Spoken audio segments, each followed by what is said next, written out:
bonjour à tous, amis de Vitamine, je suis heureux de vous retrouver ce matin pour partager avec vous la parole de Dieu. Je vous souhaite d'emblée une bonne journée en Jésus-Christ et que votre journée soit remplie et que vous soyez remplis de son esprit et renouvelés dans sa grâce et sa bonté. C'est précisément de la bonté de Dieu que je voulais échanger avec vous ce matin. On a entendu la semaine dernière un fait divers, un homme a envoyé par la fenêtre son mobilier, a sorti de son appartement et a jeté par la fenêtre ses affaires, ses biens personnels.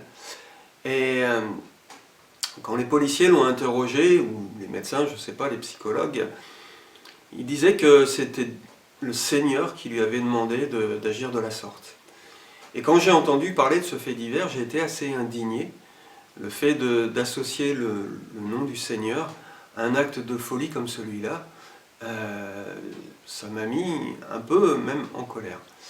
Et on en a discuté avec les enfants à table et avec mon épouse et avec un ami qui était présent. Et c'est vrai qu'on trouvait que ça entachait un peu l'Église.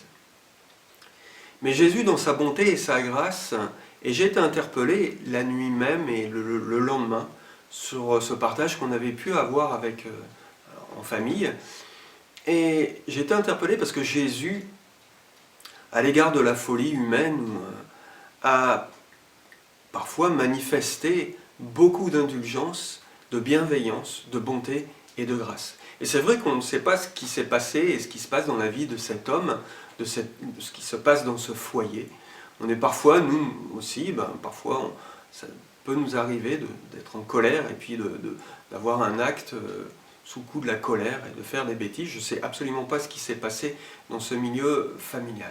Toujours est-il que Jésus, comme je vous le disais, a manifesté de la bonté, de la bienveillance et de la grâce, et en particulier auprès d'un homme qui manifestait cette folie, c'est le possédé de Gadara dont la Bible nous parle.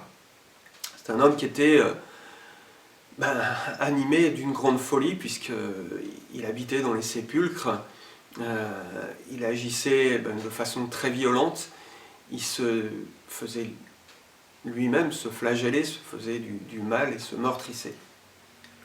Et Jésus a emmené ses disciples de l'autre côté du lac de Gethsémane. Et auprès de cet homme, il a manifesté vraiment plein de grâce et de bonté. Il n'a pas jugé et on n'est pas amené à juger, et ça m'a interpellé par rapport à ce fait divers, de ne pas être amené à juger, mais au contraire, essayer de savoir, je ne sais pas, peut-être vous habitez à proximité de ces gens, peut-être vous les connaissez, ils sont sur Limoges, c'est un fait divers qui s'est passé sur Limoges. Plutôt que de juger, on peut peut-être prier pour ces personnes. Ils ont été amenés dans un hôpital psychiatrique, d'après ce que j'ai pu comprendre. Et là, voilà, la médecine agit comme il lui semble bon. Mais c'est important pour nous, et je pense, de renouveler notre bonté.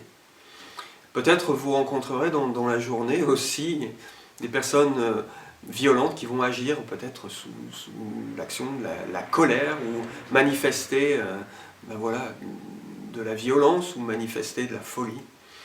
Eh bien, peut-être soyons à l'image de Jésus, remplis de cette bonté et de grâce, et d'agir avec bonté.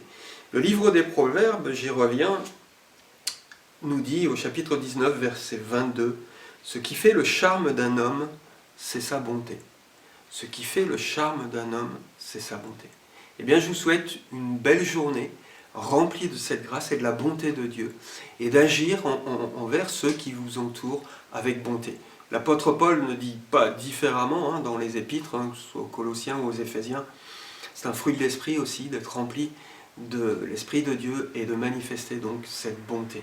Eh bien, qu'autour de vous, vous puissiez dans cette journée manifester la bonté en regardant à Jésus-Christ. Il n'a pas jugé, il n'a pas apporté de reproches, mais il a simplement agi avec toute la force qui était en lui et l'autorité qui était en lui.